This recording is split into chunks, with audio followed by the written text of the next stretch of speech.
All right. Welcome, Matt. We're back for another edition of our show, and tonight we're going to be talking about martial arts and different martial arts for different ages, and kind of our opinions on what we think will work best for our age or age group, and we'll kind of go from there. But just a quick background on yourself again, Matt, before we get going.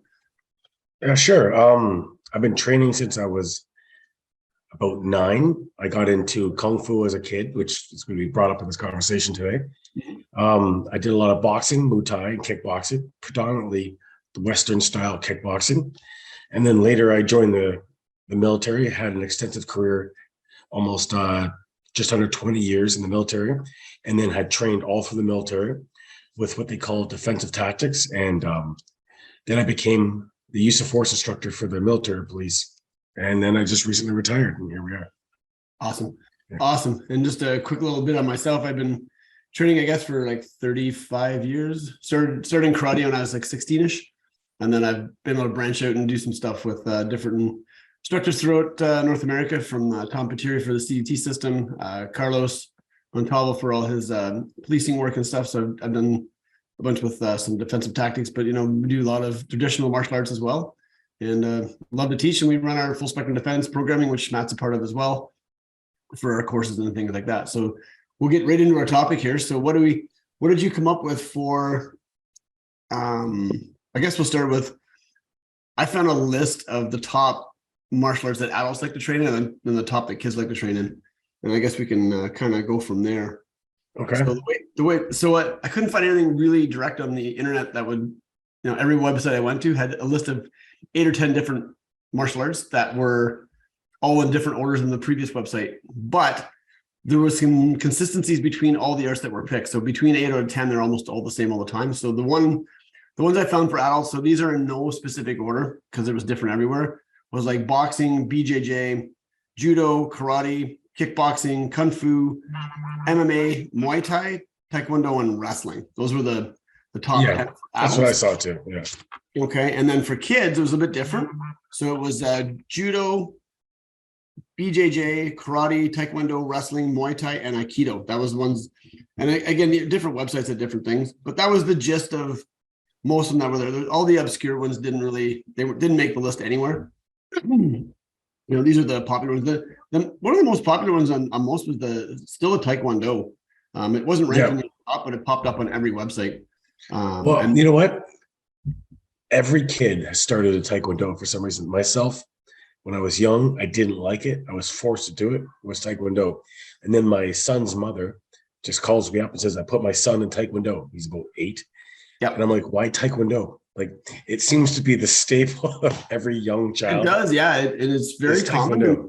So when I was a kid, when I was younger, before I started training in anything, taekwondo was the thing I wanted to go to, because that's the biggest promoted thing that I think I saw at a time. And when I was a kid, I think it's still one of the things that people pops into their head is the taekwondo. So it's interesting, but yeah, a lot of people get a start in taekwondo and then they branch from there to something different. Yeah. But for me personally, it was kung fu, because I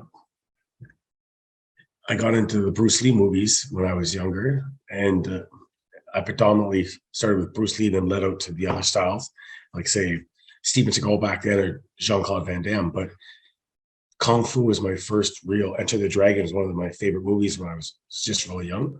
Yeah, I assumed everyone wanted kung fu, but I'm wrong, because I think karate would be a very dominant one.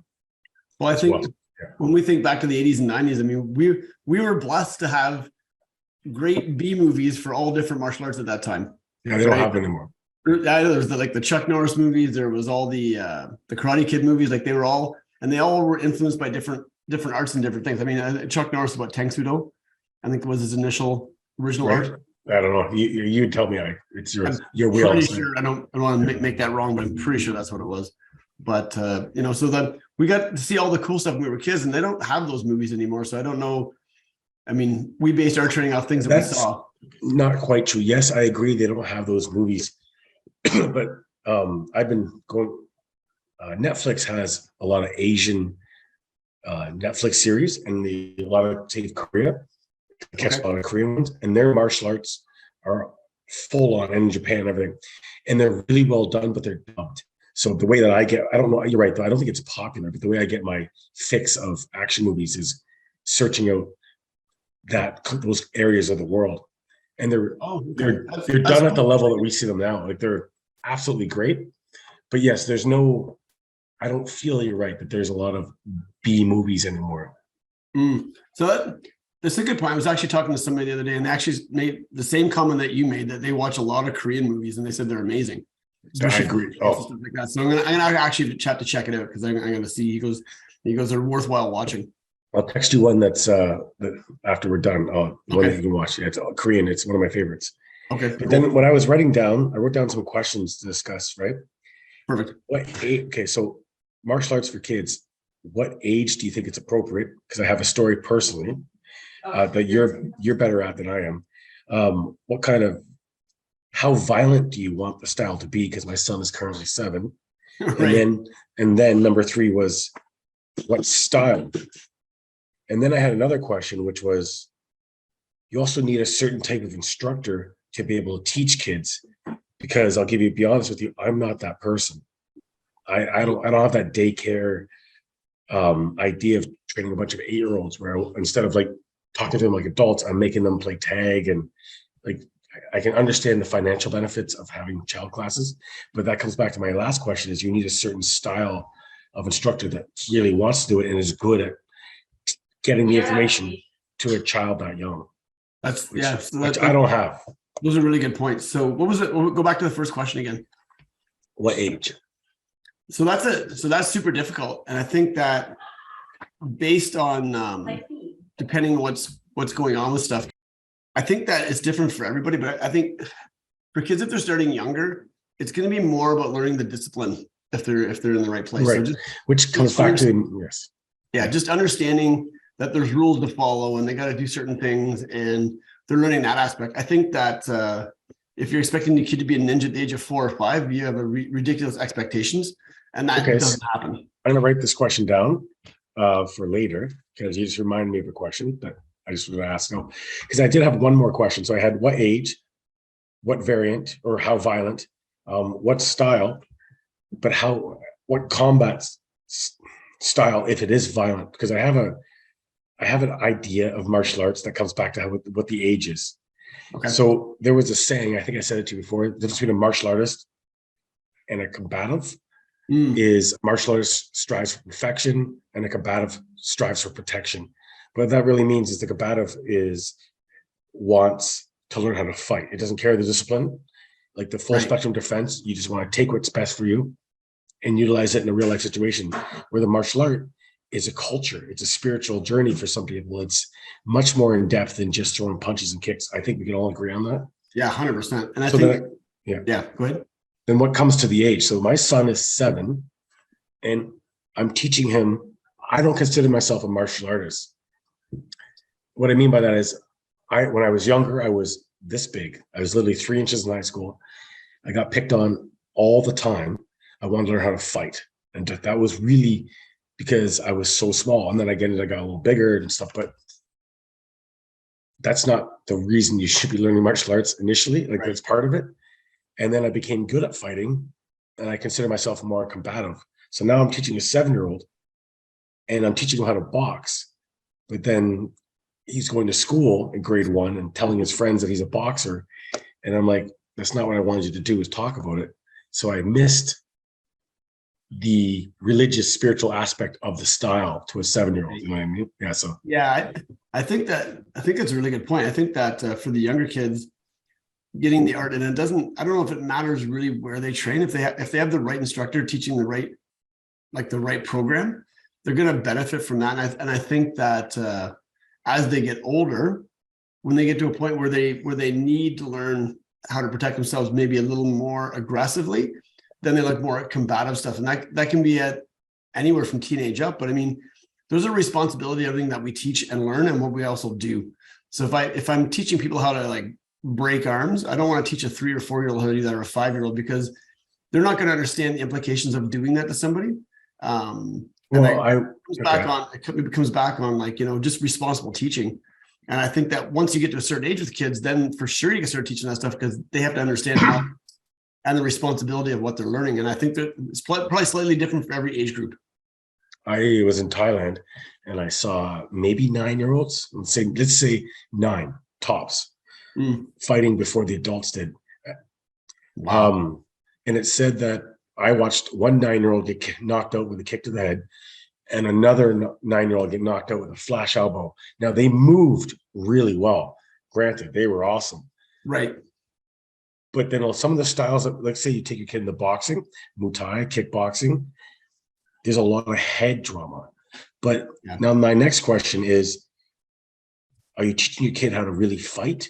Or are you teaching your kid a style of martial arts for discipline and better being a human? Because those are some things as well. Because not all styles are going to be efficient to self-defense. Let's just take Taekwondo. You're a 7-year-old kid. You're going to be pretty safe. Like the amount of damage you're going to do to another kid, Taekwondo is silly, aggressive, but you're not damaging. Now, you teach a 7-year-old how to throw a guillotine on or throw some serious elbow combination or an aggressive boxing combination and hit it. I mean, yeah, Taekwondo can be dangerous. I get it, but it's still a little, out of all martial arts, it's one of the most defeatable, in my opinion, because at that age, right? But some of the other styles, we'll just say, is really aggressive. Boxing is a very mean looking style. And if you start seeing a 12-year-old throw really good combos to a kid that doesn't know what he's doing, it's going to look mean and cause a lot of damage.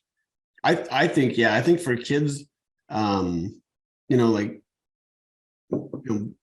BJJ, judo, karate, and more so not even BJJ in the sense of Brazilian jiu-jitsu, but just traditional jiu-jitsu, right? It's got a lot of really good, solid stuff that. Can I ask a question? Is the original jiu-jitsu, is it really close to the style of karate? And I'm ignorant on Japanese styles in general, but I had heard they're from the same egg and they kind of broke off. I don't know if that's true. They did, yeah. So I mean, all the most of the Japanese styles came from the same place, and they all broke off into their specifics, right? So your karate, your judo, your jujitsu, they all came from pretty much the same thing, and then they specialized with different instructors and went off and did their kind of specialized in those specific arts, right? And then it split off again from there to different styles. Right. So it became down, what was once one big system was so much to teach that it started to spread down. And then people became specific in what they did, right? They got their specific skill sets and then they went off and did their thing. It's a good point. And for kids, I think, I've always a little bit worried about kids doing like a lot of joint locks and stuff when they're young, just because their muscle development, more so their joints aren't solid yet. They're very flexible at that point. So causing, possibly an injury at a young age that maybe won't pop up till the 30 or 40. But if taught by the proper instructor and then proper stuff, again, you're going to see minimal injuries in all the arts. It's when you get really, incompetent instructors, or not so much incompetent, but, they're negligent in something and just like kids do things, that's when the injuries start to come in. And as we know, as adults, if we're negligent in what we do when we train, we just get hurt and then we're injured for a while. So it's, we're old enough to understand. Kids are not. You gotta, kids need to be guided. And I don't think it matters what art we kind of look at to do, as long as they get the proper guidance and the learning and they get the discipline. That's perfect. And then I think that when they get to a certain age, that's when the combatives and stuff come in to really understand how to. Because it doesn't take a lot to destroy a body, right? You can be pretty archaic, like primal about it, and just go to town. But you have to have the skill sets to do it first. You can't it just isn't just going to happen. So, possibly your traditional arts that you started with will give you those skill sets properly, and you'll be able to add that into whatever direction you go for combatives, because I think it's so important. Last question about this. I wrote it down. So just to come back to what you just said, first off, then my question. I personally lean towards, if I had more. Now, me personally, I have a 7-year-old boy. I can only teach him what I teach him, but I do my best to educate him on what he's learning. Mm-hmm. And I don't ever express the fact that it's meant to be offensive. Like it's meant to be a defensive idea. But I would still lean, if I lived closer to, I live in the middle of nowhere, but if I lived closer, I would have went with a more richer ancient style that has a history and a philosophy, and then the Right. kid can grade and grow through katas and other forms because it takes mental clarity and athleticness to learn them anyway. Yeah. Right. But then what happens when you start giving young kids belting systems and then you're in grade 9 and this kid in grade 10 says he's a black belt, and maybe he is, but he's not. he's not. So what do you do at that point? Because I see that, and So this is the age old question, you know, and you and I think we're both in complete agreement. There's no such thing as a black belt under the age of 16. They're just, you know, you can do junior black and stuff like that, and if they're, you know, and they've been training for a certain amount of time. But the thing that people forget is that when you get a black belt, you have to have the mental maturity to handle it, as well as the physical ability. And younger children don't have either of those things. They may do really nice kicks and punches and all that stuff, but they're not mentally a black belt. I mean, now, just let me counter push back on one. Now, if you had a 16-year-old Golden Gloves just away from the trials of an Olympic team in boxing or even Taekwondo, well, they'd be the rare exception. Right. And that's yeah. That's 16, it's not 10. Yeah, no, you're right. 16. So you said 16, but like, and then I thought, well, there's the sport, but then you're right. Sport martial arts fit into a different category of, it would be like wrestling, where it's on the cusp of sports, and then you change your style, to fit the sport. So then I'm also okay with that versus your style that you predominantly teach, and then you branch off to full spectrum defense, which is much meaner in some capacities, I imagine. Yeah, it's not about the rank. Yeah, So, and so I don't know if you have any more kid questions, but I had another question. Well, I just like for us for like the karate programming, generally the age is 18 before you can get a black belt. That's how we've always stuck it. And it works well that way. And if you know, kids are a bit younger than that, but they have maturity and they've trained with me for a minimum of 10 years, then they're considered. That's it though. I mean, it doesn't change, and it would never be any less than 16 years of age. That's a definite flat out no. Because I mean, there's so much more to learning the martial arts, but the physical and mental attributes are so important, and the maturity level of understanding what you're learning, and that's where you run into problems. Well, I'll give you an example. What was I, like 15 or 16? I went to New Brunswick for a while to train with a certain person we won't name. But I was on a native reserve out in New Brunswick and near Campbellton, and I was in a boxing gym, and this 13-year-old provincial champ, and I was really good, and I had I think I was I don't remember. Let's just say I was one down from like the traditional brown belt. Let's just say if there was a brown belt, I was like the purple belt. Okay. This 13-year-old boxing kid in sparring, he walked through me like I never existed. And that's what brought me to boxing. And then converting into kickboxing was this kid. Wow. Because I never felt like I existed. He just ran through me at that age. But then that's what actually started into my boxing career, was this kid, because I was like, here I am practicing Kung Fu, and it wasn't applicable to a kid that was, I mean, granted, sparring does have its own problems anyway, but at that mind, I was like, I think this kid can beat me, and he's 3 years younger than me. So it changed my whole outlook. Yeah. But I also thought that I was a 16-year-old black belt. Like, see what I was saying? Yeah. So that's that. It's a bit, you know, you don't want to use the word false things because it's not, but I mean, in some ways it is, because it's hard to tell that age of where you're really at level wise until you really start hitting some tough competition. But I mean, it could be different on a playground than it would be in a dojo or a ring. So, but I mean, I don't know. It's a tough question to answer. But I mean, I firmly believe that, you know, 18 for black, you know, junior black below that, to a certain age group, and then, you know, based on maturity and how they train and what they do stuff. But yeah, I mean, and then combatives is totally different. Yeah, I agree with you. So we were talking about older people. For example, say I'm 45. So let's say I walk in, I sit down, I'm like, what style should I optimally take? So I wrote down a few styles right here, like just to name a few, right? Yep. There's Kung Fu, Judo, Karate, Taekwondo, Krav Maga, Capoeira, Brazilian Jiu-Jitsu, Taekwondo. I never heard of this one. Arnis, Oh, A-R-I. Arnis, that's so that's all that's the stick. Filipino, 600. Yep. Muay Thai, Jiu-Jitsu, Sumo, Sambo, Ninjutsu, Aikido, Greco-Roman wrestling, and kickboxing, which is to name a few. Or does it say I had a list? It's right? crazy, yeah. But as I think about it, because as you get older, any style that needs you to be explosive. Let's go back to like Taekwondo. You can't do when you get old. You're just not doing it. You get slower. Yeah. And you put on weight. Like, for example, when I was fighting at my prime, I weighed 137 to 147 pounds, and I would bounce in between that for a super lightweight, welterweight, and super low welterweight. Okay. That was my division. But then my brain was used to me running because I was a smaller guy and lighter. And then anyone I sparred always was traditionally bigger, which means I was always counterpunching and had the cardio to outwork the opponent. That was part of my weapons as a smaller fighter. And then I gained 50 pounds and I'm 45 years old. But I can't fight like that. Like that's like so you have to grow into what you can physically do. But you and I have the luxury of training our whole lives. But if someone said to me, I've never trained, what do you take? And I just listed all these styles. Yeah.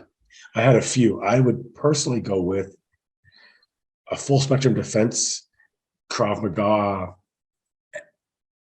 MMA-ish style that's blended for self-defense. Mm-hmm. It comes back to call that's completely different. So I guess I'd ask the individual, do you want to learn how to fight at a bus stop and you got jumped? Or do you want to be in a culture and a community of something else, which then I would lean more towards the traditional martial arts. I think that makes complete sense, actually. And I think too, because I mean, I turned 50 this year, and I can definitely see the biggest change for me right now is I'm training for this charity event next month, but I now I now require recovery time. Whereas before, I mean, I always needed recovery time, but now I actually need physical sleep, good nutrition, and all that stuff that goes with it. And if I don't, I immediately feel different, and I just recover a bit slower. But I mean, yeah. Go ahead. Well, I used to train my whole life, boxing, MMA, whatever, right? Till recently, 5 a.m., 4:45, I'm up, coffee, in the gym by 5:45. Today, I'm so hurt that I can't physically think about working out till 10 a.m. And I have to walk up the road just to warm up. Right. Yeah, I get it. Right? It's different. Yeah, I just. But right now, let me ask you this: I only know Taekwondo. I'm old. I get to the bus stop. I'm not throwing a fancy hook kick to the head or a spinning jump kick. No. So you have to learn. You still have to learn skills to apply to the situation that you suddenly find yourself in. 100%. Yeah, and it's interesting. But when I watched professional MMA fighters, as they got older, dirty boxing and wrestling were the two things that the older fighters could, because if someone was fast, they would grab onto that person, hold on for dear life, dig their head into their neck, and throw mean punches and and try to control and slow it down to the age of the fighter. Yep. There's not many styles that would let you do that, I don't think. Maybe jiu-jitsu. I mean, that's for sure MMA, but I mean, it's a blend of other things too. I mean, depending on what you're playing, what you're doing, but yeah, for sure, you just can't do things the same way when you get older. Well, if you took Mike Tyson, who we both love, I think he's 5'9", and his ability to be a heavyweight and blitz like a lightweight was his thing. If he was 40 and still 5'9" and 50 pounds heavier, 260 or whatever, 270, he doesn't have the reach, the speed to get to where he needs to be. He would lose because his power was built completely off his athleticness. GSP found the same thing, actually, when he was getting older. His ability to go from 0 to 60 was, decreasing. But then Randy Couture was 47 when he won his 44. It was, anyway, let's say his mid 40s when he won the heavyweight title, Yeah. because of what we just earlier discussed, because his style was able to bring the fighter down to him. Mhm. That's interesting. Which Yeah. comes back to full spectrum defense, or something that is ageless. Yeah, I mean, because I think the one thing that we remember is that we lose a certain amount of speed when we're getting younger and older, but I think a lot of the power doesn't change till we get quite a bit older. Like I know that from what people Yeah, I have said. agree. What I understand is that the last thing you lose is your power, like a punch or a strike. It's just slower, right? But you because you understand how to throw it better, right? You should have better body dynamics and better abilities and better technique at that point. If you've been punching for 20 or 30 years or longer, then you know how to hit, right? And you wait. If you have to Like, slow it down, you know how to move your body. If you're punching hard at 150 and then you put on 50 pounds and you're 50 years old, you punch still, you have 50 pounds of weight to your already technique. Yep. You still punch hard. Yeah, Mhm. exactly. So a couple of things I noted, was looking up this too. So things to consider at any age. So the boxing one was the head injuries. Taekwondo actually seems to have a fairly high injury rate as well. And probably more so from I can imagine. kicking, like the high kicks, like probably muscle tears more than anything. And then the other one was judo, but not so much to how we think it would be, but falling on improper floors. So if you're doing judo as a professional art, you want to be working on a sprung floor if you can. I mean, because then at least you bounce a little bit more. For me, I couldn't do judo for a long period. My body does not do well with that art. I tend to get injured. Me too. Yeah. Everything else is just kind of based on a little bit on personality and what you want to do and how well your body is. Like really, but I mean, a lot of like BJJ and stuff like that. It's a younger man's game for the most part, because it's constant joint manipulation and constant tension and pressure. Not to say you can't do it at any age, but you just have to be. You gotta be mindful of what you're doing. And I think if you're working with the right people, and the right coaches, the mindfulness is there. You can train it for a long time. But if you're trying to and the styles that you just suggested, what's that?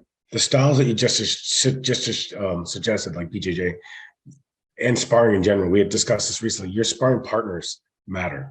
Oh yeah, because if they have an ego, like you suggested, you're going to get hurt. Yeah, I've toned my sparring so much back. I mean, my days of getting cranked in the head, I'm done. I don't want to get hit anymore in the head. Fucking hurts. No, me either. It's just there's no point unless I have to. So, but yeah, the other than that, I think that was what else? Here's the one more thing. This is interesting. So I looked up two different things on martial arts trends. I found two different versions of these, which is kind of funny because they're almost completely flip-flop backwards from 1 to 2. So the first one I found was like, so 1 to 6 was like in trends, it was like self-defense lessons, then mixed martial arts, then cross-training in martial arts, which I thought was interesting. I like that. The next one was beginner karate for adults. And then the next one was lightsaber training, which I don't know where the hell that fits in anywhere, but that's what was on the list. And the last one that was martial arts apps.